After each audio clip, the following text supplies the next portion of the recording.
Pessoal, boa tarde, boa tarde. Vamos voltar. A gente saiu para o almoço, eu tinha comentado de vocês darem uma lida no material, nas partes que estão aí. Tem a apresentação já e tem alguns relatórios, né? Eu falei do relatório da medida cautelar, tem um relatório e duas resoluções, e tem os relatórios do processo principal, né? A parte de planejamento, a parte de licitação e de formalização contratual e a resolução de julgamento.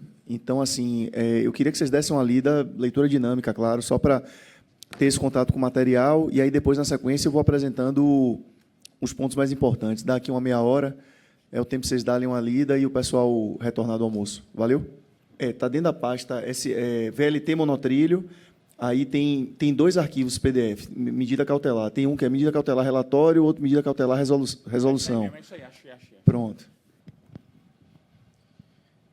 E aí, pessoal, vamos lá?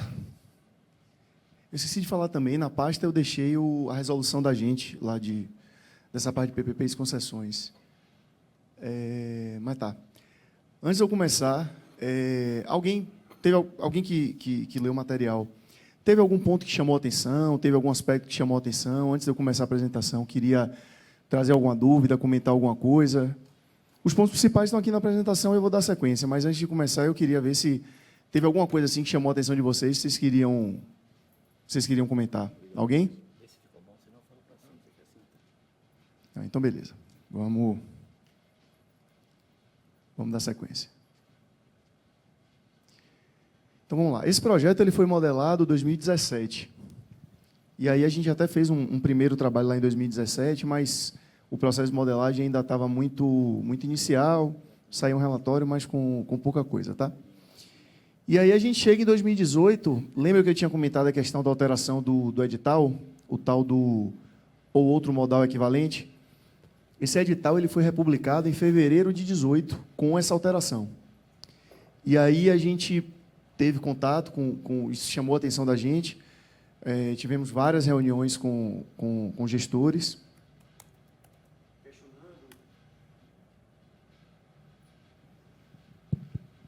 questionando e tentando entender, porque basicamente foi isso. Eles fizeram essa alteração e não mudaram absolutamente nada do planejamento, ou seja, todos os estudos, tudo que foi feito em relação ao projeto foi mantido.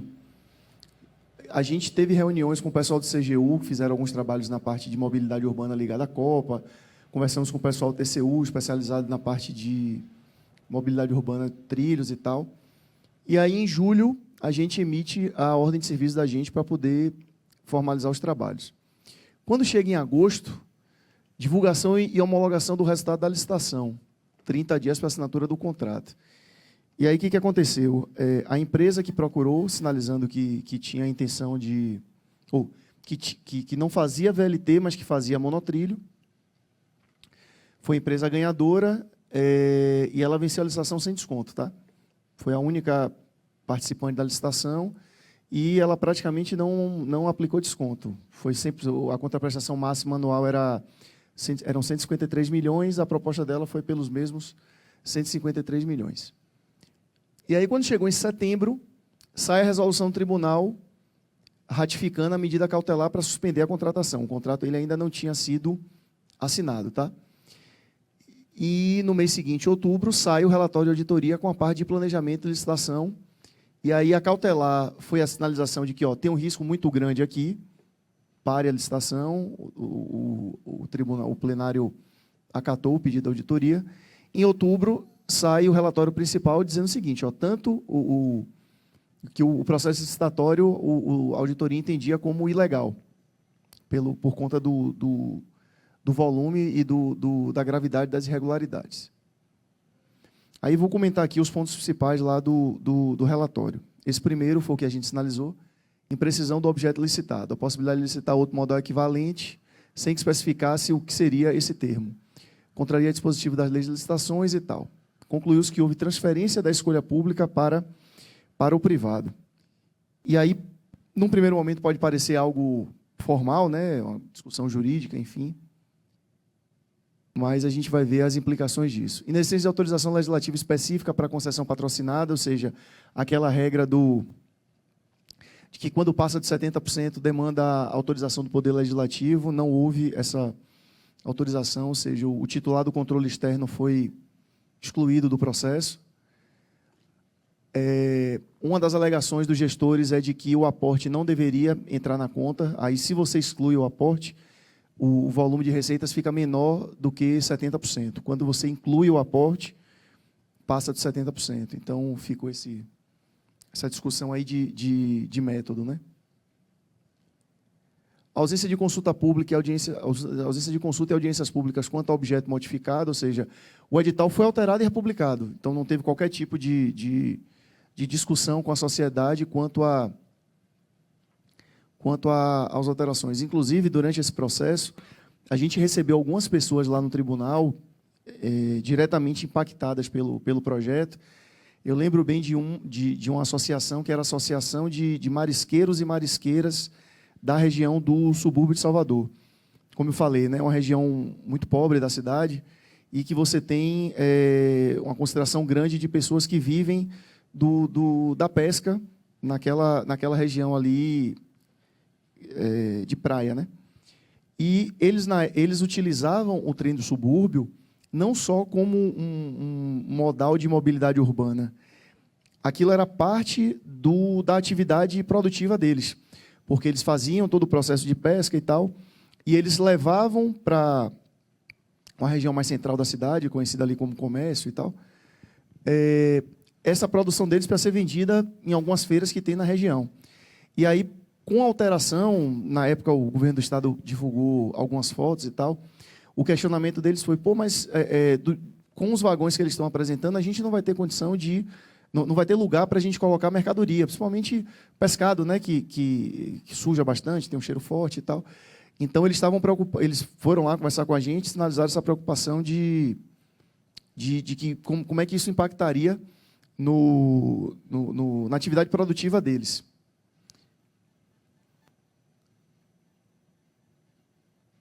Pronto, aí tem essa análise aqui do pessoal de engenharia, utilizando aqueles normativos do IBRAOP como referência, que alguns elementos que precisariam caracterizar o anteprojeto de engenharia não foram identificados. Memorial descritivo de obra, geometria da via, desenho das seções transversais e desenho descritivo das especificações do tipo de veículo rodante. E toda a discussão de engenharia, percebam, de alguma forma vai impactar nas estimativas de CAPEX, que nesse projeto daqui é uma variável fundamental dentro da modelagem econômico-financeira, dentro do fluxo de caixa. Então, é uma preocupação que a gente sempre tem, toda análise de engenharia, essa comunicação entre a equipe de engenharia e a equipe que está fazendo a modelagem, porque o achado de ou melhor, o efeito do achado vai acabar sendo calculado pela equipe que faz a análise da modelagem. Pronto, vulnerabilidade das premissas para a definição da contraprestação. O que acontece? A ausência de cálculo da taxa mínima de atratividade. Cláudio comentou com vocês, né? Ou seja, a primeira variável que a gente define na modelagem é a taxa mínima de atratividade, ou seja, para as características daquele projeto, para o risco daquele projeto, para aquela atividade econômica, o que é que se espera em termos de rentabilidade mínima? É o ponto de largada para a gente discutir a modelagem. E aí, quando a gente pegou o estudo de viabilidade, olha o que foi apresentado lá. O estudo ele não apresentou um cálculo do custo médio ponderado de capital, que é a metodologia mais tradicional que a gente vê, né? Você separa o que é capital próprio, o que é capital de terceiros, estima ali uma proporção, 80% é capital de terceiro, 20% capital próprio, enfim, alguma coisa nessa ordem de grandeza. E cada uma dessas variáveis tem um cálculo próprio para, a partir dessa média ponderada, se chegar ao que seria essa taxa mínima de atratividade com o custo médio ponderado de capital. O que o estudo trouxe? Ele diz o seguinte, eu adotei uma taxa interna de retorno de 8,5% ao ano, que foi definido pelo Conselho Gestor. A gente, não, tudo bem, mas de onde é que saiu esse 8,5%? Eles pegaram a taxa média do Tesouro IPCA, na época, que era 4,94% ao ano, e disseram o seguinte, a gente entende que 3,56% ao ano seria um prêmio compatível com risco. Eu falei, não, bacana, eu entendo que você entende isso, mas você entende isso por quê mesmo? Eu nem estou discordando, eu só preciso que você me explique por que, que você entende isso. Pedimos uma série de vezes esses esclarecimentos nunca vieram. Então, assim, você não adota uma metodologia que é a metodologia mais tradicional. Você arbitra um número, na prática foi isso que aconteceu, e você não consegue minimamente justificar de onde saiu aquele número. E aí eu estou falando de uma variável que é extremamente sensível dentro da modelagem de qualquer projeto. A gente discute que assim é uma variável que você tem um certo grau de discricionariedade na hora de calcular, né, Cláudia? A gente está até conversando sobre isso, porque você não tem uma única forma de fazer.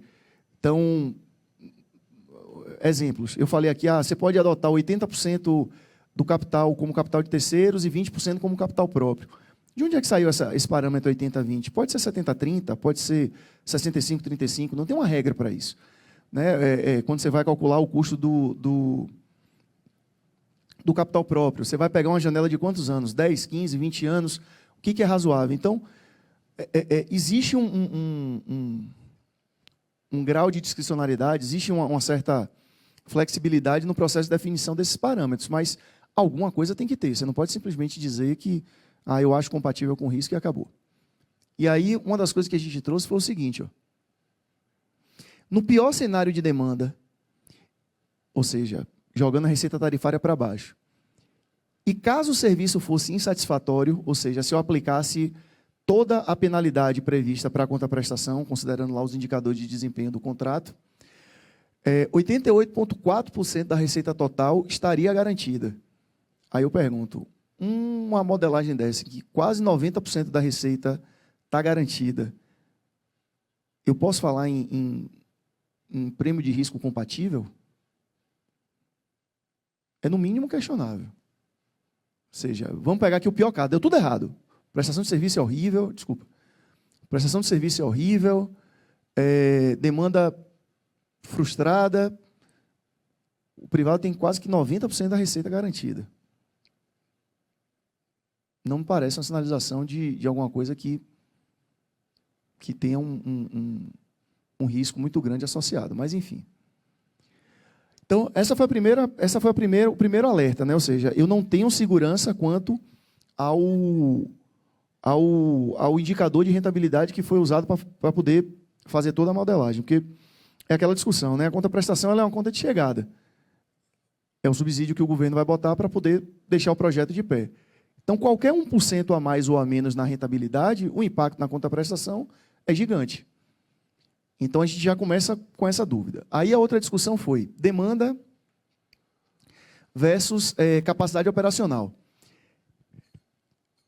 A gente estava conversando com o Maurício, como eu falei, né, é uma auditoria de conformidade sem fonte de critério. Então, é sempre um desafio grande. Mas, quando o negócio é muito escancarado, dá para discutir. Né? Então, assim, o estudo de demanda que foi apresentado, ele tinha como previsão, no pico, uma demanda inicial de 9.942 passageiros por hora por sentido, chegando a quase 12.500 após 20 anos, que era o prazo da concessão. Vocês lembram que ano eu falei que esse projeto ele foi modelado e o edital foi lançado? 2017 e 2018, né? Começou ali 2017 e é publicado 2018. O estudo de demanda foi 2012. Então, assim, ele tem um estudo de demanda? Tem. Defasado aí 5, 6 anos. É razoável? E uma outra discussão nossa foi, o BNDES ele tinha um guia, TPC era o quê? Eu esqueci agora a sigla TPC. Transporte Público Coletivo, esqueci o que significa TPC. Mas o BNDES tinha recentemente lançado esse guia e que ele indicava o seguinte, olha, os monotrilhos, eles são um modal indicado para demandas ali em torno de entre 30 a 40 mil passageiros por hora por sentido. Então, percebam que, de acordo com esse guia do BNDES, passados 20 anos da concessão, a gente não estaria nem na metade do que é indicado para a capacidade desse modal. E aí, qual foi o exercício que a gente fez? Não, vamos jogar no fluxo de caixa, vamos fazer o seguinte exercício. Se eu tivesse essa demanda que o guia do BNDES indica, ou seja, eu tivesse uma demanda inicial ali de 30 mil, avançando de 30 até, não lembro exatamente qual foi o número não, mas começando em 30 mil. Se eu tivesse essa receita tarifária, em quanto eu poderia reduzir a conta-prestação? E aí, na simulação que a gente fez, a conta-prestação reduziria em 88 milhões. A conta-prestação do edital era 153 milhões. Ou seja, ela cairia praticamente a metade, né? 153 cairia aí para 70, alguma coisa assim. Então, o que é que isso significa? Significa que eu tenho... O Estado estaria adquirindo um ativo com a capacidade ociosa. Porque ele teria ele teria um CAPEX mais robusto do que um VLT, já que é monotrilho, ele tem toda aquela estrutura elevada, então, naturalmente, ele seria mais caro. E para transportar um volume de pessoas muito menor do que um estudo estava prevendo, sendo que era um estudo defasado, um estudo feito a uma época que a realidade econômica era muito diferente. Né? 2012, a gente está falando ali, antes da Lava Jato, que foi sem entrar em discussão política, pelo amor de Deus, mas que foi um marco ali para a discussão de resultado econômico do Brasil. Então, como eu falei, é difícil apertar, mas quando é muito escancarado assim, dá para avançar. Se for minimamente bem feito, fica difícil para o auditor, mas... Então, beleza, eu não tenho segurança quanto o referencial de rentabilidade. Eu não tenho segurança quanto a receita tarifária, eu não tenho segurança quanto ao CAPEX, por conta dessa discussão de capacidade ociosa. Beleza. Aí o tema que Cláudio adora, quando eu critico. Subavaliação de receitas extraordinárias. O estudo de viabilidade econômico-financeira apresentou uma premissa de 0,3% da receita total, sem compartilhamento. Então, pensem lá na planilha, eu tenho receita tarifária, conta-prestação, apoio, e eu tenho uma linhazinha lá, receita acessória. E essa receita acessória, ela equivale a 0,3% da receita total do projeto. Beleza. E tudo para o privado. Beleza também. Baseado em outros projetos de mobilidade urbana. E aí, os outros projetos que eles apresentaram no estudo, a receita variava entre 0% e 4%. Aí eu falei, não, beleza, então você está me dizendo que chega até 4%, mas você modela com 0,3%. Entendi. Aí, o que a gente fez? A gente foi buscar outras fontes de dados. A gente foi lá no Ministério das Cidades e eles tinham, em 2016, publicado um estudo sinalizando o seguinte, que receitas extratarifárias em projetos de mobilidade urbana, eles equivalem, na média Brasil, a 3,5% da receita total. Em cidades de grande porte, chegaria a 6%. Quando eu fiz o MBA lá da FESP, meu trabalho de conclusão de curso foi justamente sobre isso. Eu fiz um estudo de alguns projetos do Estado da Bahia e minha indicação era de que haveria uma subavaliação das receitas extraordinárias. Eu fiz o cálculo de quanto isso custou ao Estado, ou seja, jogando dentro do tempo, essa discussão de quanto seria a premissa e trazendo isso a valor presente. Dava alguns milhões. Então, a adoção do valor, acho que quando a gente fez o relatório, a gente adotou aquele valor médio ali de 3,43%. Se a gente adotasse aquele valor, a conta-prestação reduziria em 7 milhões. Então, assim, Bruno, mas são 153. Não, tudo bem, mas eu estou tirando 7 milhões ao ano. Dá para fazer bastante coisa com 7 milhões, né? E aí, como referência também, a gente pegou as demonstrações contábeis do metrô de Salvador. Claro, são modais diferentes, o metrô ele corta uma região muito mais desenvolvida economicamente da cidade, né, quando comparado com o VLT, mas nos 3 anos, a gente pegou ali no metrô, ela variou de 1,15% a 1,9% da receita total. Então, percebam que a gente pegou aqui vários exemplos. A premissa que ele adotou é a pior de todas. A gente pegou várias referências aqui. E no estudo que eu fiz, foi um pouquinho depois desse trabalho, tinham alguns, pegando com base em dados de demonstrações financeiras auditadas. Tinha projeto que chegava em quase 10%. Então, para a mobilidade urbana, não é uma receita imaterial, não. Imprecisão do CAPEX. Superavaliação de quase 20 milhões no CAPEX em relação ao VLT, majorando a conta-prestação em 3,5 milhões ao ano. Só que aí percebam o seguinte, o estudo que havia era para um CAPEX de VLT.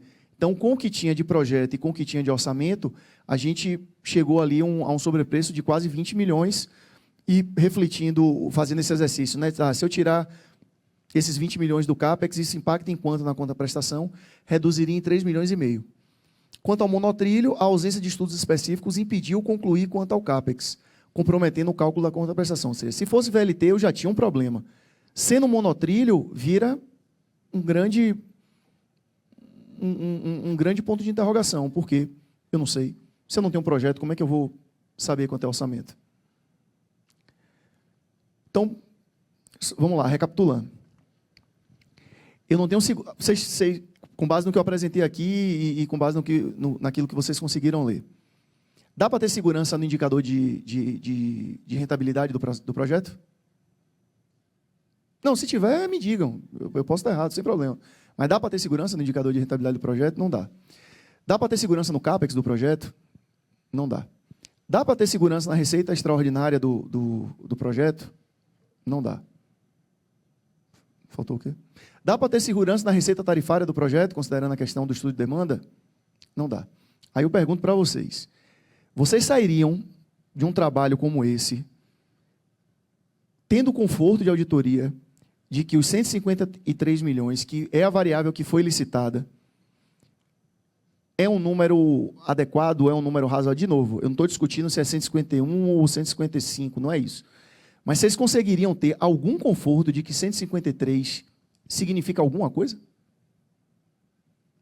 Porque a gente conclui o trabalho assim, 153 não me diz absolutamente nada. Pode ser 50, pode ser 200. Eu não tenho como opinar sobre o número. Então,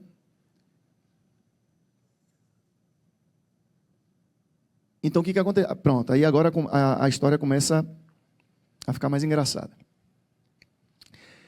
Tá, mas então, assim, voltando à questão de procedimento, talvez tenha sido aí o principal trabalho que a gente fez em termos de análise concomitante de editais. A estratégia foi essa, a gente pegou uma equipe multidisciplinar, engenharia ficou com CAPEX, o pessoal fez parte econômico-financeira, e aí acho que assim, algumas limitações que acho que vale a pena a gente compartilhar. A gente tem, lá no TCE Bahia, a gente tem muita dificuldade em validar a OPEX. Não sei se vocês, como é que vocês tratam o tema aqui, porque talvez seja a variável que como é que eu posso dizer, seja mais sensível considerando a característica do operador privado que vai entrar, do tipo, eu lembro que esse do VLT, uma despesa grande era a despesa com pessoal, dentro do OPEX. E aí ele trazia o que seria a estrutura da SPE. Eu vou ter um presidente, eu vou ter 5 diretorias, eu vou ter 20 gerências, eu vou ter... Ele trazia uma estrutura de pessoal, dava uma estimativa de valores ali de salário, base em... Eu não lembro exatamente qual era a base, mas ele tinha uma base lá de salários e tal, fazia a conta e chegava à seguinte conclusão, a folha da SPE vão ser tantos milhões por ano. Tem como a gente fazer algum procedimento de auditoria para isso? Qual a dificuldade da SPE chegar lá e dizer assim, não, eu só tenho 2 diretores. Você colocou 5 aí no estudo que você fez, eu só tenho 2 diretores. Agora eu tenho 20 gerentes. Você previu aí que ia precisar de uma equipe de, sei lá, 150 pessoas. Com 80 pessoas eu boto para rodar. Tem algum problema nisso? Problema nenhum. Então, OPEX, pelo menos na visão que a gente tem lá no TCE Bahia, é uma variável muito difícil de se questionar. De novo, se o cara não trouxer nada, for um negócio muito bagunçado, ok, tem espaço para a gente questionar. Mas se o cara trouxer algum razoável, enfim, alguma estimativa ali, é uma área muito difícil para a gente questionar, porque tem muita variação e vai depender muito da característica do privado que entra. Então, CAPEX a gente entra para discutir, OPEX a gente discute muito pouco.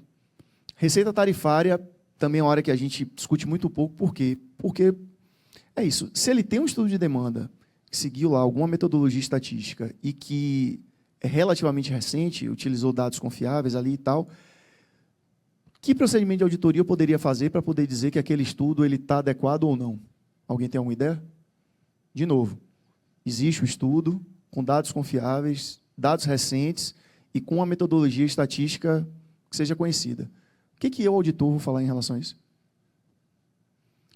Agora, nesse caso daqui, deu para a gente falar. Então, o Porque a gente concentra muito as análises, essa parte de receita extraordinária, o orçamento de CAPEX e rentabilidade com alguma dificuldade, mas são as principais análises que a gente vem fazendo. Mas viramos 2019. O que aconteceu? O Poder Executivo judicializa a questão. Lembrando, a cautelar dizia o seguinte: olha, foi feita a licitação, mas o contrato não foi assinado. Pare o processo e não assine o contrato. Beleza. Judicializa. E aí o judiciário faz o seguinte, um representante do judiciário faz o seguinte: não, o executivo pediu aqui, eu entendo que os argumentos dele cabem, vou derrubar a cautelar do tribunal. A cautelar do tribunal é derrubada. Isso aqui, ó, cadê? Janeiro?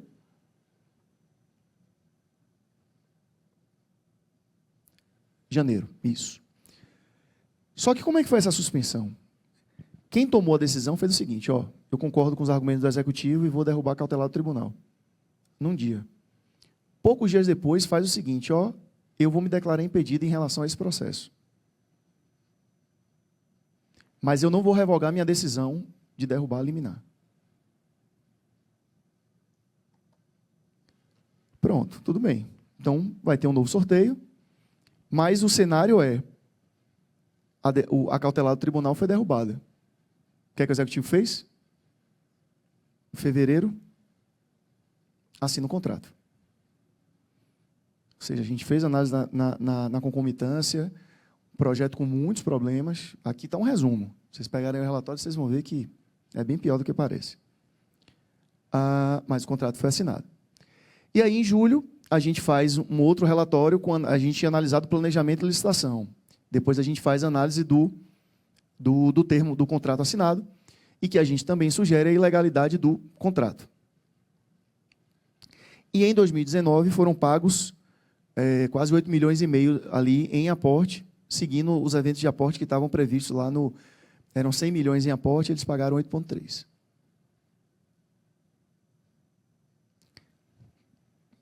2020. Em fevereiro, primeiro termo aditivo. Reparem que o contrato não tinha nenhum ano. Primeiro termo aditivo. O que era esse termo aditivo? O edital ele previa uma fase 2. Como é que era essa fase 2? Era uma extensão do projeto. Estudos para a futura implantação e operação de linha sob trilho, integração metrô. Ou seja, tinha aquilo que eu mostrei para vocês, a fase 2 era uma expansão daquilo. A concessionária submete estudos ao concedente em relação ao tema, demanda a identificação do modal adequado, anteprojeto, EVT, a plano de negócio, proposta econômica. A operação, mediante a aprovação dos estudos, será realizada pela concessionária, ou seja, a concessionária que venceu nesse contexto que eu falei, vai providenciar esses estudos e vai submeter esses estudos ao poder concedente. E aí o poder concedente pode aprovar ou não. Ela vai ficar responsável pela operação da linha. Agora, a estrutura pode ser feita ou por implantação própria, e aí seria feito um termo aditivo com o fluxo de caixa marginal para cobrir esse novo CAPEX, ou por terceiros, no caso seria uma obra pública. Então, o termo aditivo foi assinado sinalizando, ó, a gente vai querer, a fase 2 pode iniciar aí o processo de estudos. Só que percebam que o aditivo foi assinado em fevereiro de 2020. E aí, ó, reparem o tamanho do impacto disso no projeto. Era um contrato ali de 2,8 bi, ele pula para 5,2. Os aportes que eram de 100 milhões pulam para 390 milhões. E a vigência, que era de 20 anos, pula para 35 anos. Vocês concordam comigo que é outro projeto? É outro projeto. Beleza. E aí, março de 2020, pandemia. E aí eu botei o I agora ali, até para compartilhar com vocês uma dificuldade real nossa lá, porque qual foi o conflito que a gente teve? Percebam, a gente analisou planejamento e analisou licitação. A auditoria, não plenária, a auditoria concluiu que as fases tinham ocorrido de forma irregular, de forma ilegal. Faz sentido eu analisar um aditivo de um contrato que eu já me manifestei como, na minha opinião, né, não do plenário, mas a auditoria, faz sentido eu analisar um aditivo de um contrato que eu já me manifestei pela ilegalidade e de um procedimento licitatório que eu já me manifestei pela irregularidade? O que é que vocês acham? Porque é uma pergunta mesmo. Eu vou explicar depois qual foi o racional da decisão da gente. Mas eu queria ouvir vocês para poder entender, assim, nessa situação real aqui, o que é que vocês fariam? Porque a gente teve muita dúvida do que fazer. Vocês fariam auditoria desse aditivo ou não?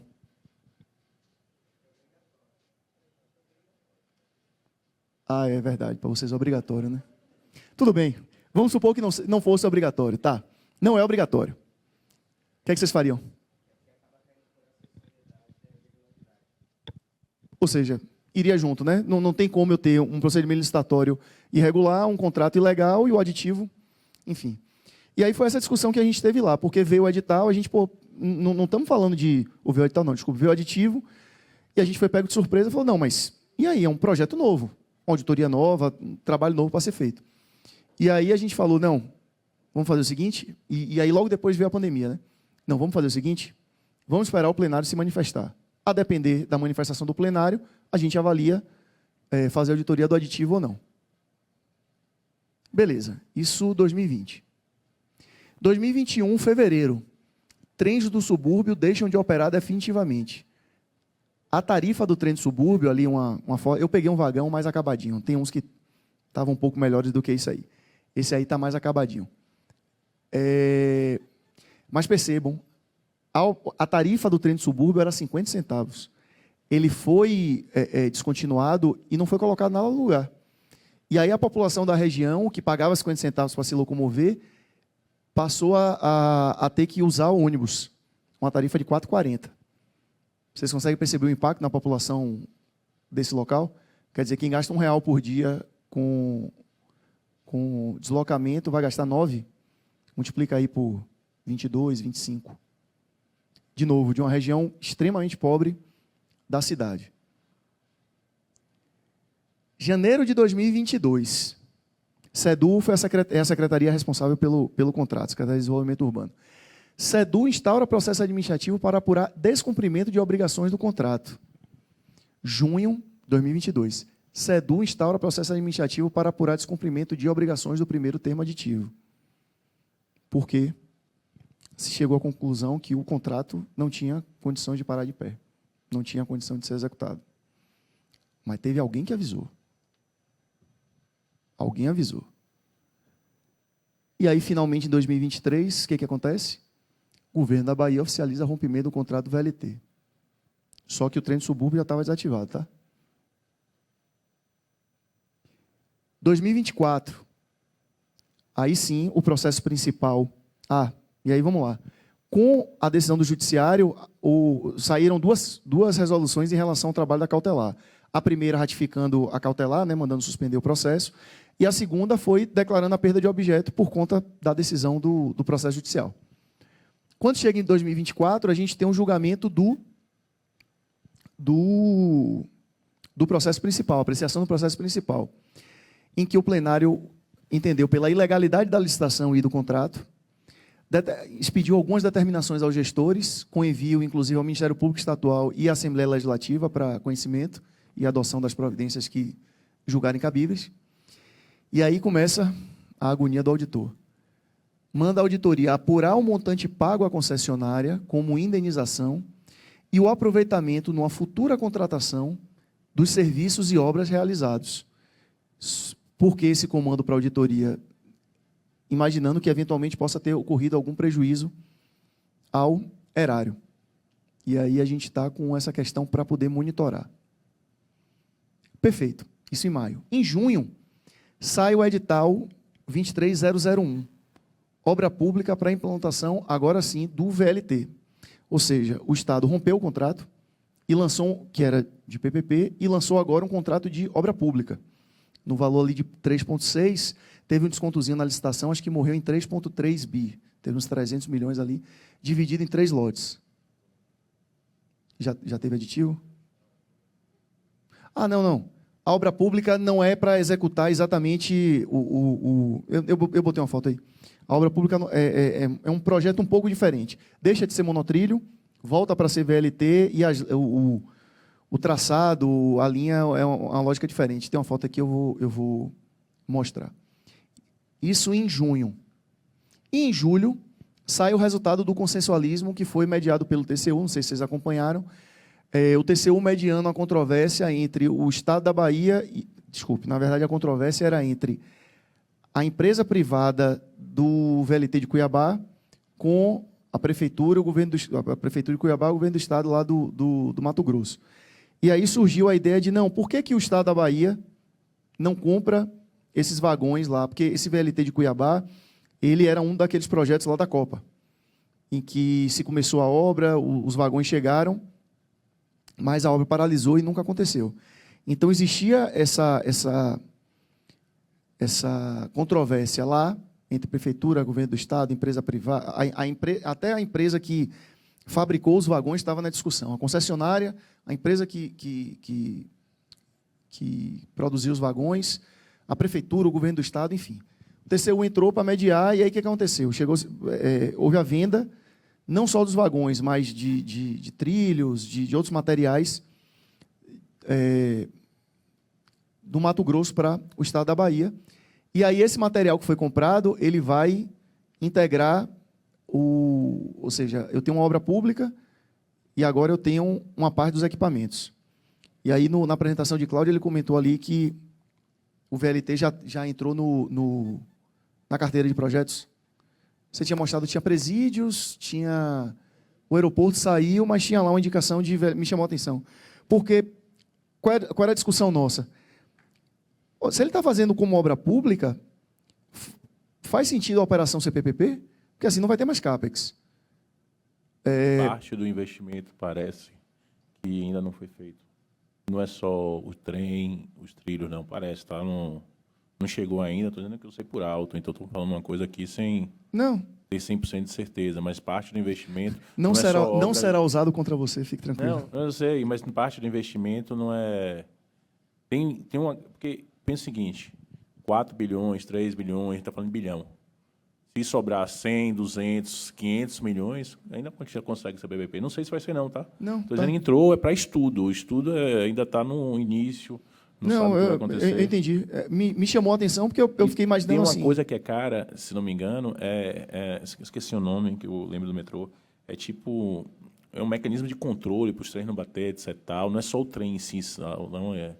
Tem um nome específico, deve saber quem fez a auditoria de metrô aqui, deve ter esse nome, mas tem uma coisa específica, é o sistema, alguma coisa assim, que não é barato, não, que tem uma inteligência, e eu acho que não comprou, não sei. Eu estou dizendo para vocês só o que eu já ouvi no passado, não sei o que é que porque está acontecendo, não. Essa compra que foi feita junto com o pessoal lá do Mato Grosso também não é só do vagão. Tem vagão, tem trilho, tem alguns equipamentos, eu não sei o detalhe não, mas não é só... Mas está passado, né? Não é só o vagão, não. Oi? O vagão está ok, mas o sistema deve ser bem mais antigo, né? Aí tinha esse quantos detalhe... anos já o trem lá de... era diante de 2014? Era diante de 2014? É. Porque eu lembro que o Estado... Uns 10 anos aí. Pelo que o Estado está querendo depreciar o valor do bem, para fazer pelo valor justo, não comprou pelo valor cheio, seria mais barato. A ideia foi essa. Mas aí foi a discussão que aconteceu lá no Isso eu estou dizendo porque só chega para a gente depois de pronto, lá na Secretaria, tá? Eu não participo desse processo, a gente não participa, as áreas técnicas que fazem isso, aí quando está pronto que chega para a gente. Claro que sempre houve alguma besteira, uma coisinha assim, mas exatamente como é que está, eu não sei, não. Não, a gente está acompanhando, porque é isso, em relação ao contrato de PPP, tiveram esses aportes que foram pagos, então a gente vai ter que parar para entender que bens, que eventos de aporte foram esses, para ver se foram bens reversíveis para o Estado ou não. Eu, de cabeça, não me lembro. Eu sei que foram pagos quase 8,5 milhões como aporte nesse contrato. Aí tem que parar para ver que eventos de aporte são esses. Eu realmente não me lembro.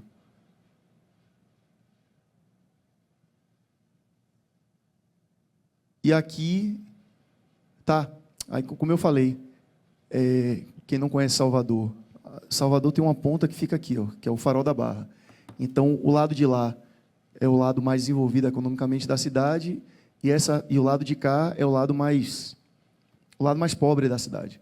Então, ele vai começar aqui na região da Calçada, que é centro da cidade, vai subir até quase que o limite de Salvador lá, vai ter uma integração ali com a linha 1 do metrô. Depois de Salvador, é Simões Filho, Ilha de São João. Ilha de São João já é Simões Filho, né? Por isso, Verdade. A questão do ICMS. Verdade. Do ICSS. Ilha de São João já é Simões Filho. E a ponte sai daqui, mais ou menos, eu acho. Não é para baixo, né? É. Aí, aquela linha amarela ali, ela tem uma integração com a linha 1 Não, desculpe. Sai ali de Paripe, vocês estão vendo ali em cima, ele vem descendo ali, aí tem um ponto ali, Águas Claras. Águas Claras vai virar um grande hub, né? Porque você tem a nova rodoviária de Salvador, que é uma concessão também que a gente auditou. Você tem uma estação de metrô, a linha 1 do metrô, né, que passa por lá. Agora vai ter essa linha ou seja, vai ter um grande encontro de concessões ali na região. E aí depois ele segue e vem aqui até essa região de Piatã, que é um lado mais conhecido da cidade. Então, vai ter um trajeto bem diferente em relação ao original. E cada linha dessa aí é um dos contratos lá da obra pública. São os 3 lotes. Que também a gente está auditando lá com o pessoal de engenharia. Mas se for, não é concessão comum, tá? Se for PPP, não sei como é que vai operar, porque não é viável. Mesmo a tarifa provavelmente não vai ser viável. Mesmo com boa parte dos investimentos, você acha que tende a não... Eu acho que não. Ele está estudando, né? Entendi. E aí, a situação que a gente está agora é o seguinte. Existe essa correlação entre esses 3 contratos, ou seja, o contrato de PPP original que não existe mais, mas tem essas repercussões financeiras, o que é que foi pago, o que é que não foi. Tem um contrato de obra pública e o que acontece? Isso é engraçado. O resultado da licitação foi em junho. Em junho, não se sabia se o consensualismo entre Bahia e Mato Grosso ia acontecer ou não. Só que no edital de junho tinha material rodante, tinha vagão, tinha trilho, tinha tudo lá dentro. Então, quando saiu o resultado dessa licitação, dentro lá dos 3 lotes que eu falei, um dos lotes, enfim, tem lá vagão, tem trilho, tem... Aí, beleza, eu fechei o contrato. Um mês depois, mas a gente comprou o de lá do Mato Grosso também. Pô, mas e aí? Vai fazer aditivo no contrato de obra pública para tirar o que já tem? O que é que vem exatamente? Então, assim, hoje a gente tem um grande ponto de interrogação, assim, que ajustes vão precisar ser feitos em relação a esses vários instrumentos para garantir que o Estado não tenha um grau alto aí de ineficiência ou de pagamento em duplicidade por coisas que não vão ser utilizadas. A gente ainda está batendo a cabeça um pouquinho como é que a gente vai resolver essa questão. E aí eu coloquei aqui, gente, os 3 processos. Está aí a medida cautelar, planejamento edital e formalização contratual. Os arquivos que estão aí são os relatórios de auditoria e as resoluções. Aí vai ter parecer de Ministério Público, diligência, enfim. Fiquem à vontade para acessar. Falei um bocado. Vocês não têm nenhuma pergunta, porque assim, cada vez que eu faço a apresentação, eu tenho dúvida. Pronto, por favor. Deus lhe abençoe, lhe dê saúde. Então, cada vez que eu faço a apresentação de novo, eu tenho dúvidas de coisas. Obrigado pela saúde. Na verdade, eu li um outro material... No microfone. Eu li um outro material que você disponibilizou, e lá falava a respeito do Value for Money. Eu não sei se nesse aí tem, mas eu gostaria de saber como é que vocês encaram o Value for Money. Então, no relatório principal, se eu não me engano, tem. Esse foi o primeiro trabalho que a gente fez depois da resolução, lá na concomitância e tal. E aí, na época, a gente tinha saído lá do MBA da FESP e tal, empolgado, não, porque Value for Money, não sei o quê. E depois a gente viu o seguinte, você está gravando, né? Cara, o que o controle pode fazer em relação a essa discussão do Value for Money? A gente fez alguns questionamentos, algumas discussões assim metodológicas que fica claro para mim uma certa forçação de barra para mostrar que o cenário PPP é melhor que o de obra pública, do tipo, não, toda obra pública tem aditivo de 25%. Até tem, né? É raro, mas acontece muito. PPP, você tem uma previsibilidade de pagamentos, então você vai... Tem previsibilidade de pagamentos? O metrô, por exemplo. O metrô é um aditivo por ano. Toda hora é um fluxo de caixa marginal, toda hora é um reequilíbrio. Não, perceba, o que eu estou discutindo, sem entrar no detalhe, quando você, pelo menos os velhos for money que eu li, é uma forçação de barra para dizer que o cenário PPP é muito melhor do que o cenário obra pública, que fica até difícil de você contrapor. Então, a gente até fez algumas alegações, discutiu alguma coisa, entrou no mérito ali de alguns números e tal, mas depois, assim, é muito procedimento para pouca conclusão. Então, chega no final, você diz, certo, você vai encaminhar o quê mesmo? Você vai propor, qual é a sua proposta? Eu entendi. Você criticou um monte de número, bacana, gostei da matemática. E agora você vai sugerir o quê? Sabe? Então, assim, a gente ficou... até que ponto é papel do controle tentar invalidar ou criticar a metodologia que foi adotada para uma análise de value for money dentro de um estudo de viabilidade econômico-financeira? Será que é papel do controle fazer isso? Então, a gente fez nesse trabalho, mas depois a gente deu uma segurada. A gente começou a achar que é muita hora, muito procedimento para pouco resultado. Sabe?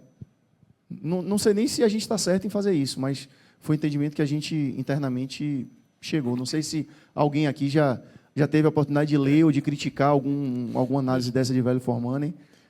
Deixa eu colocar uma coisa que até a gente abordou lá fora, né? A gente tem uns exemplos que a gente pode utilizar. O Hospital do Subúrbio, tá? O Hospital do Subúrbio que a gente viu tem um índice de satisfação bastante elevado, 96,5%, 97,5% dos usuários.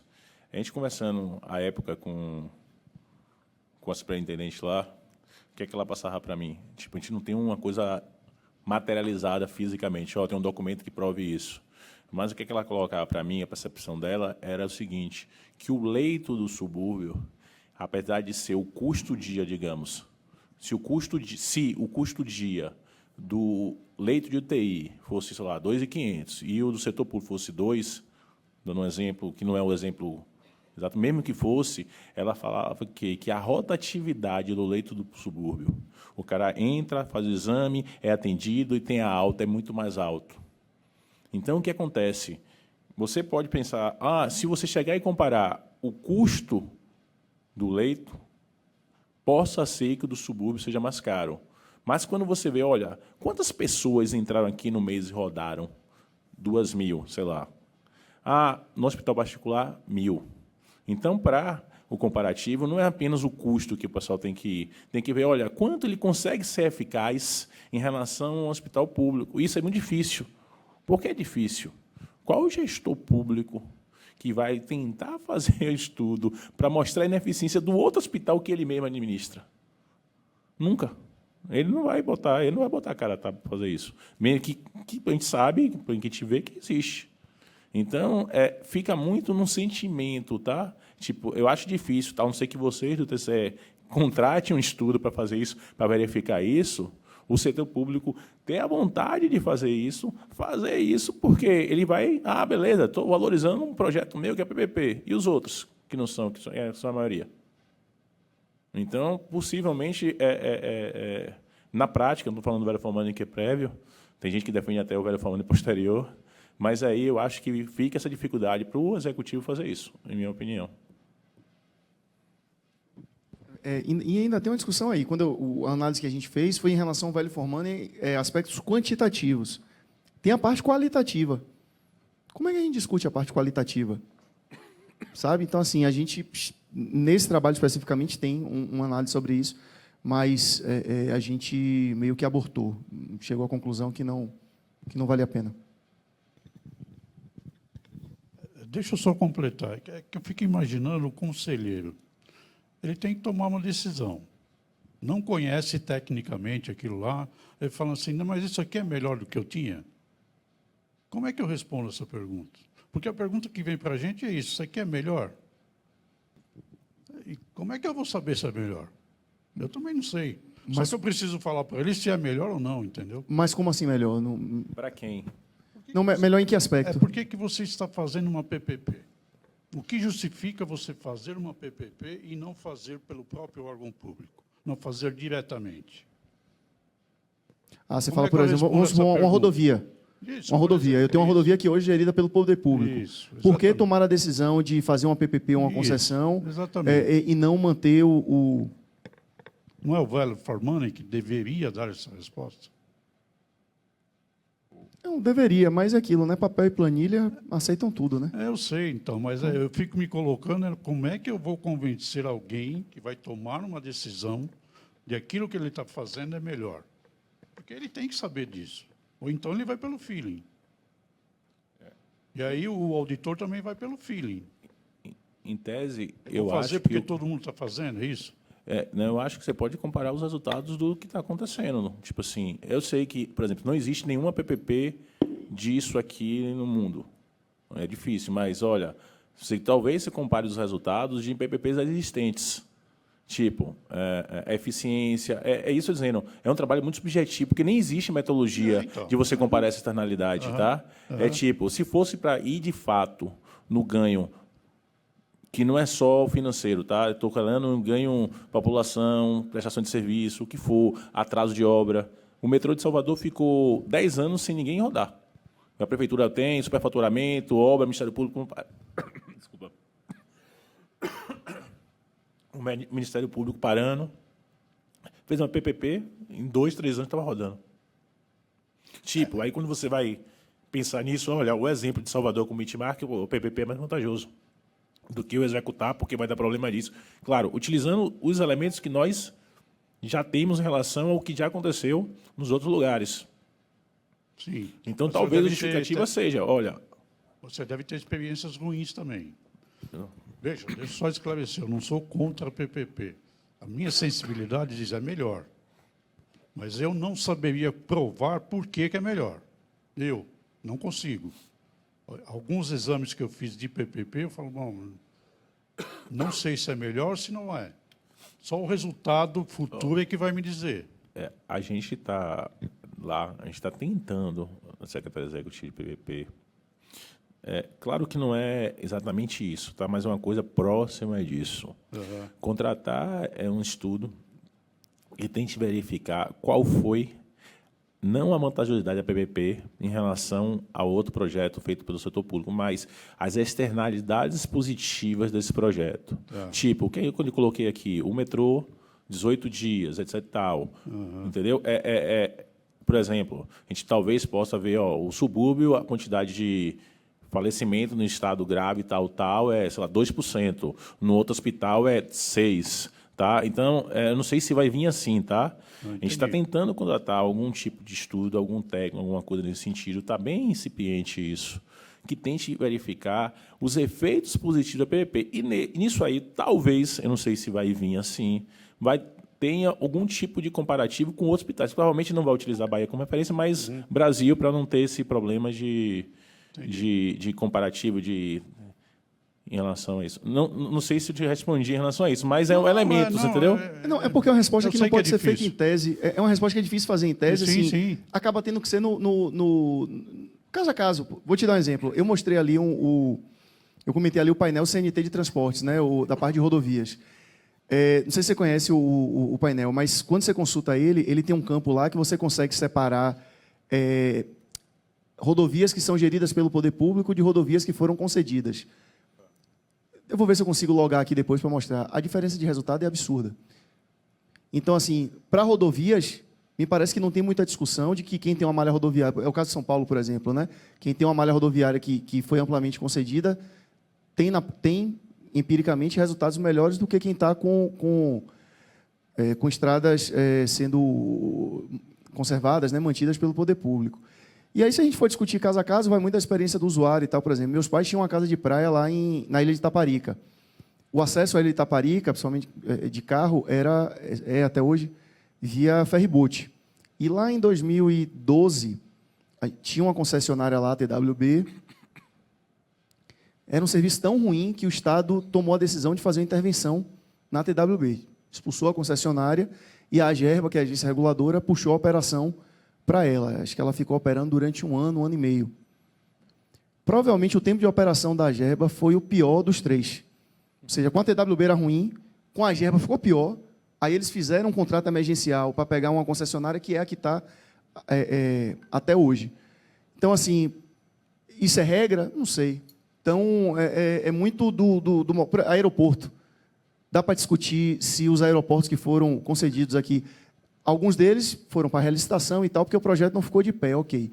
Mas em termos de qualidade de serviço, a percepção do usuário, indicador de desempenho, os aeroportos hoje têm um nível de prestação de serviço melhor ou pior do que tinham quando eram operados pelo poder público. Então, assim, vai variar muito do equipamento, do modal, é uma resposta difícil de dar assim em tese. Mas, você perguntar assim, em regra, eu acredito, empiricamente, que os resultados dentro de um programa de PPP tendem a ser melhores do que... Beleza? Gente, 3h30, vamos dar intervalo? Pessoal, 4 horas. Vamos fazer o seguinte. Eu vou avançar agora, como eu tinha comentado, né?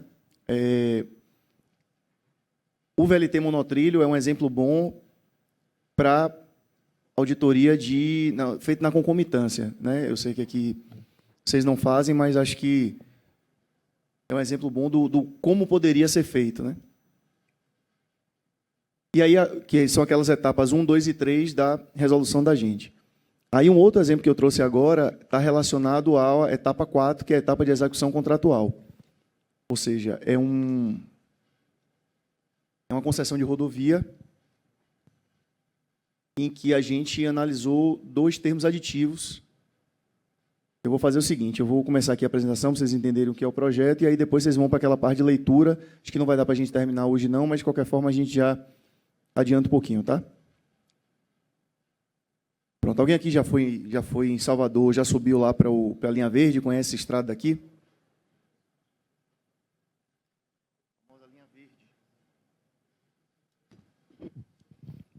Essa rodovia daqui, ó. Cadê?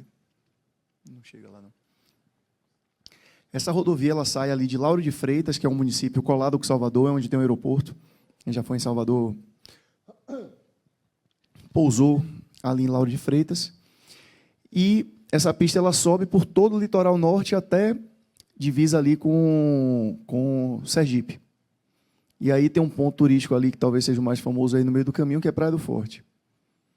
Então são ali mais de 200 quilômetros de pista. Tem um pedágio aqui, ó, bem no comecinho. Vocês estão vendo aqui, Arembepe. É a única praça de pedágio que tem. E ela é duplicada até Praia do Forte.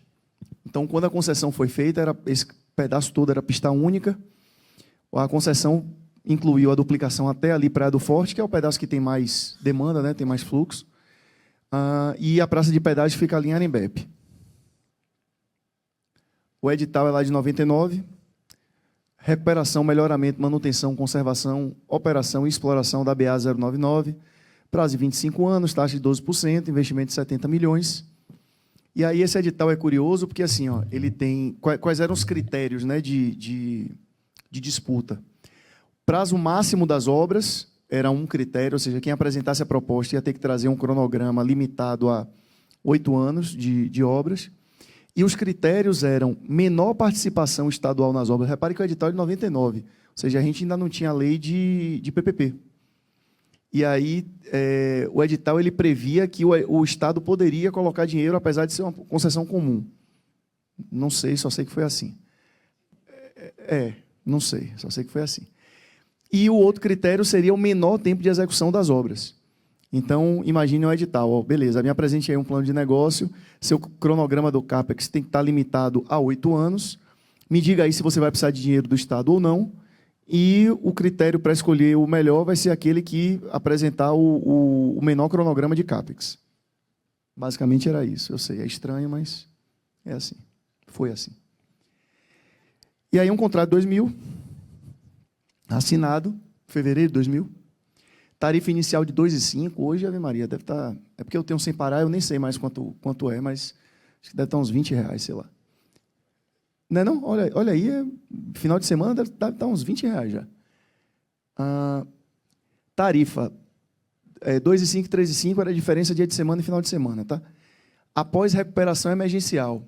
E R$ 2,64 após duplicação até Arembepe. Então, reparem como uma análise de edital ela pode pegar problemas, né? Então, deixa eu voltar aqui. Então, vamos lá, como eu falei, pista simples. Então, o que é que ele dizia? Tem alguns serviços de recuperação emergencial que precisam ser feitos imediatamente. E aí eu vou criar um estímulo para você. A partir do momento que você concluir o serviço de recuperação emergencial, sua tarifa vem para R$ 2,5 e R$ 3,5, ou seja, era menos de R$ 2,00 a tarifa.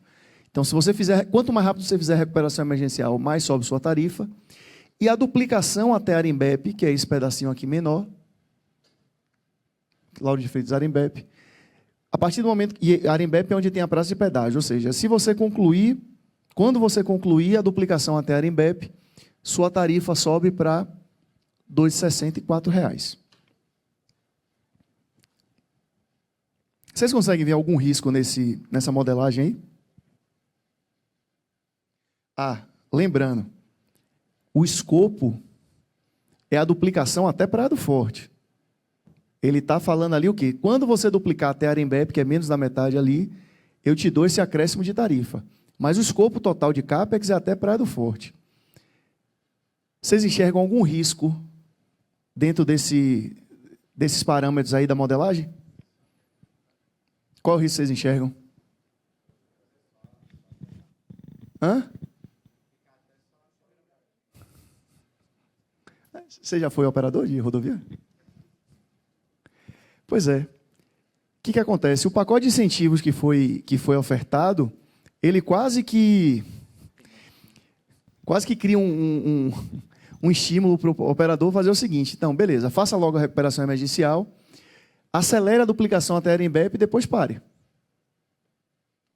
O desenho quase que empurra o operador para fazer isso, e foi o que de fato aconteceu. Então, a concessionária, o contrato, percebam, ó, os critérios, né? Se ia ter dinheiro do Estado ou não, e limitado a 8 anos. A licitante vencedora, ela apresentou uma proposta sem participação do Estado, ou seja, não ia ter o que seria, né, uma conta-prestação ou um aporte, enfim. Então, ela anulou isso e ela botou um cronograma de CAPEX de 3 anos, o máximo eram 8 anos. Beleza. Então, o que aconteceu? Serviço emergencial rapidinho, recuperação emergencial rapidinho, duplicação até o posto de pedágio rapidinho. Parou aí. A obra ficou paralisada há anos, tarifa sendo cobrada e os investimentos não foram executados. Aí o que aconteceu? Em 2017, foi feito um trabalho, e aí o trabalho tinham vários achados. E um achado foi o seguinte: prorrogação da concessão sem fundamentação técnica suficiente. Prorrogação da vigência do contrato. O trabalho foi feito em 2017, apreciado em 2018, e aí, por conta das irregularidades, foi determinado o destaque do primeiro e do segundo termos aditivos do contrato. No caso, o que chamou a atenção foi o segundo aditivo. A auditoria nem tinha chegado lá esse processo do primeiro termo aditivo, o pessoal olhou em termos de formalização do processo e entendeu que estava regular, mas não entrou para discutir o mérito do primeiro termo aditivo. Só que, como o segundo aditivo ele era impactado pelo primeiro, o plenário da Casa determinou o destaque dos 2 aditivos. O primeiro tinha sido assinado em 2005, o segundo assinado em 2015. Teve aquela questão também do pedágio, de que começaria a fazer uma rota alternativa, foi nesse sentido? Tinha. Tudo isso surgiu na discussão do reequilíbrio, mas daqui a pouco eu comento isso. Mas teve essa discussão mesmo, era uma espécie de uma rota de fuga ali para o Camaçari e tal, eu confesso que já usei, inclusive, mas, enfim. Uma coisa aqui para destacar. O que aconteceu? A resolução 86 de 2018, né, que foi a apreciação da inspeção, percebam aqui o que é que ela determinou. Ela determinou o destaque do segundo aditivo para que seja possível avaliar a correlação entre o valor que a concessionária perdeu com a não obtenção dos reajustes e o prazo estritamente necessário para a compensação de suas perdas. O que foi isso aqui? Aquela discussão clássica, você não autorizou o reajuste da minha tarifa, eu perdi dinheiro, tenho um desequilíbrio econômico do contrato, eu preciso que você reequilibre. E aí, no segundo aditivo, a prorrogação que foi dada foi de 15 anos. Lembre que o contrato original era de 25, tá? Então, no segundo aditivo, ele ganhou mais 15 anos de prazo. E aí a gente questionou esses 15 anos e o plenário disse o seguinte: auditoria, eu preciso que você diga, já que você está dizendo que não são 15 anos, eu preciso que você diga quantos anos são. Foi isso que o plenário disse ali. E aí foi uma discussão nossa lá, que eu acho que que cabe essa reflexão aqui. Que, às vezes, o plenário, talvez por não entender bem essa distinção de funções e tal, é papel da auditoria do tribunal definir isso? É papel da auditoria do tribunal definir isso? Não tem agência reguladora no Estado, não? Então, assim, como é que a auditoria vou definir quanto é que tem que ser o reequilíbrio de um contrato e depois eu mesmo vou auditar? Porque é isso que eu ia acabar fazendo. Né? Se eu seguir o que está na resolução ao pé da letra, eu vou dizer, ele diz que o aditivo fala em 15 anos, mas não, eu, auditoria, entendo que 15 anos não é adequado. Então, eu vou dizer aqui quantos anos são. São 7 anos. Aí eu vou dar essa resposta de 7 anos. Aí os caras vão pegar, vão fazer um aditivo de 7 anos. Aí eu, auditoria, vou voltar para auditar esse aditivo depois? Então, assim, às vezes acontecem algumas situações que a gente precisa parar, pensar um pouquinho, não, tudo bem, vamos fazer o trabalho, mas esse aspecto específico daí não é papel da auditoria e nem do tribunal definir. Mas a gente pode criticar e apontar eventuais divergências, etc. Oi, deixa eu só tirar uma dúvida. Fala. Nesse caso, assim, posso estar enganado, mas me parece que o tribunal ele não faria esse tipo de propositura para o corpo de assessores, tal, de auditoria, porque ele entende que isso é uma função de consultoria, que o tribunal não presta. Então, eu devolveria só para a interessada lá que ela recalculasse e reapresentasse. Então, não, o que estou dizendo assim, o tribunal não costuma ter esse tipo de decisão aqui, porque ele entende que isso é uma função de consultoria que o tribunal não presta. Exatamente.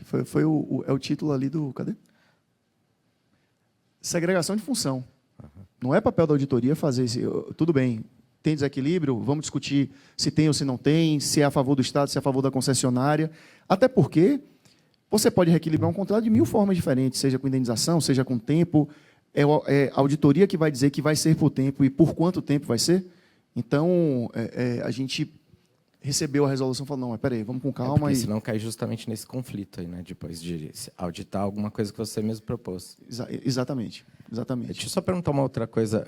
Naquela tela que você colocou tem uma faixa de preço inicial que ele já trabalhava, tinha uma primeira fase de aumento com a primeira duplicação, depois uma segunda fase, né? Como que isso aparece no plano, no fluxo de caixa do negócio? Porque se você admite 3 níveis diferentes de tarifa, sem nenhum reajuste, né? Você está falando só de complementação de obras e aumento. Isso não gera tiers diferentes assim, ao longo do processo? Porque você mexe na remuneração. Não, porque quando ele faz a modelagem, ele apresentou um cronograma de CAPEX. Né? Então, no detalhamento do CAPEX, ele diz o seguinte, eu vou fazer a duplicação toda em 3 anos. Essa parte dos serviços emergenciais eu vou fazer em 6 meses e a duplicação até a Arembep eu vou fazer em 1 ano.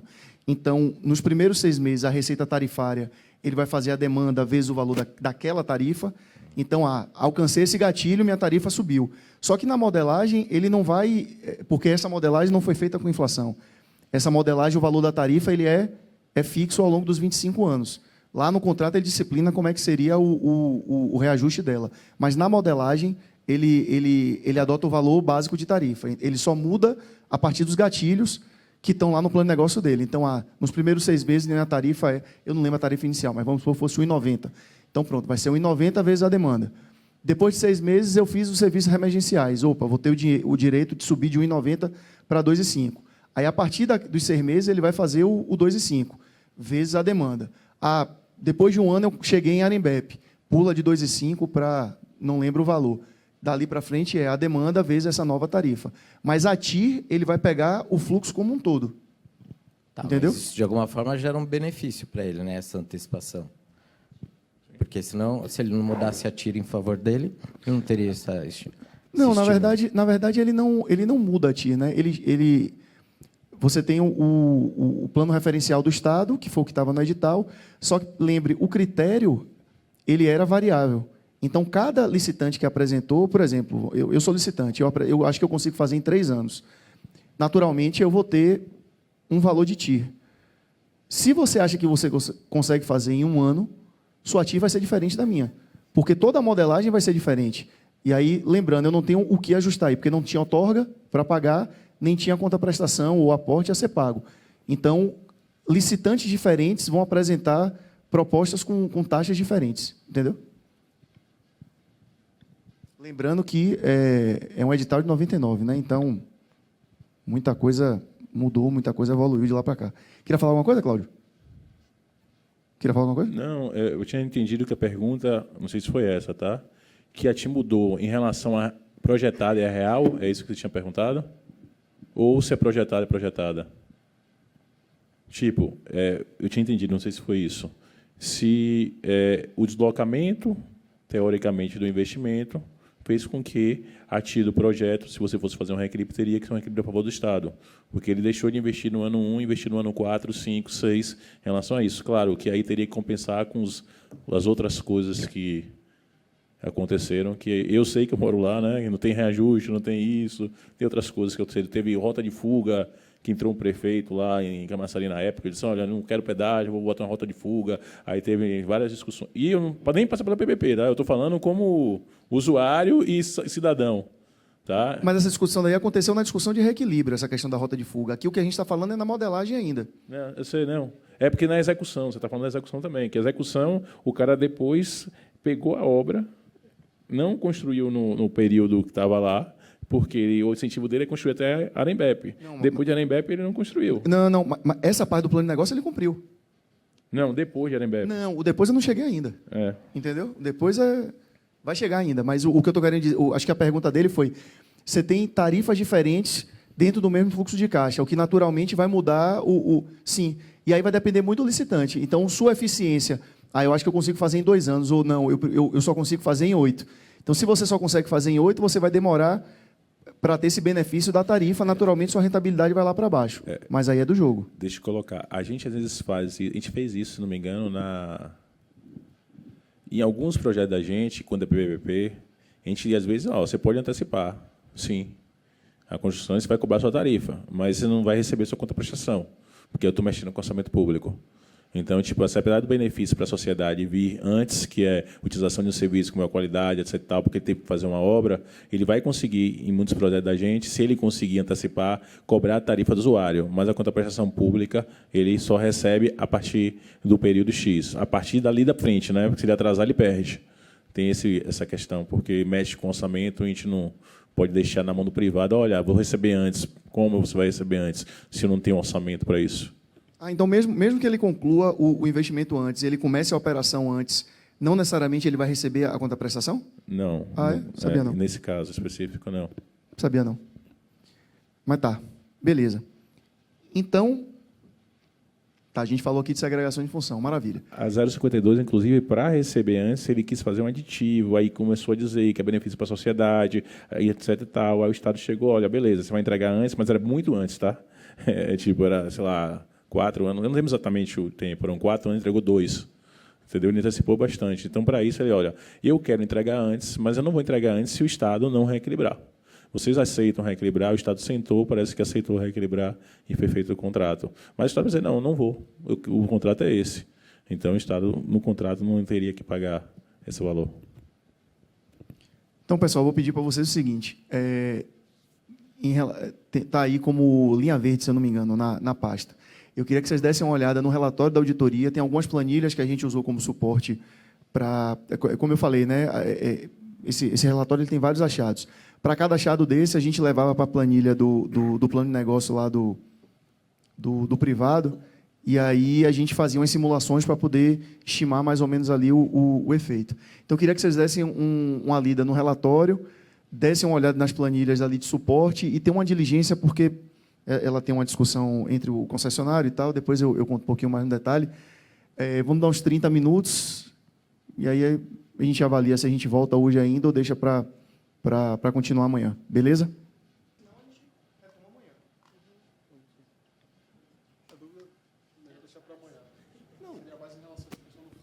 Não, você quer começar alguma coisa hoje? Fica à vontade. Não? Então, beleza. Porque aí minha ideia, então, é como o pessoal já teve contato com o conteúdo amanhã. a gente relembra ali aquelas características gerais, e aí eu vou entrando nos pontos principais aqui do relatório, e assim, é um relatório que, basicamente, o que a gente discute nele é questão econômico-financeira.